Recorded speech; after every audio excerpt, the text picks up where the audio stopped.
northeast.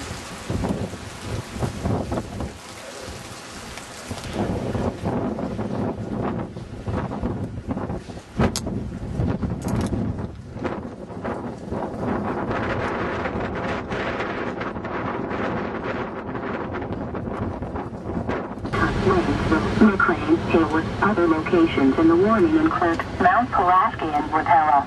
This includes Interstate 55 between mile markers 116 and 154.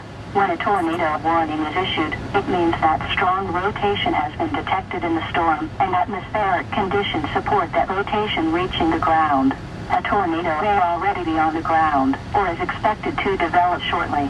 If you are in the path of this dangerous storm, move indoors into the lowest level of the building. Stay away from windows.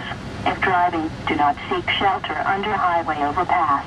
Report any severe weather or damage to your local emergency manager or the nearest law enforcement agency or relay to the National Weather Service. A tornado watch remains in effect until 2 p.m.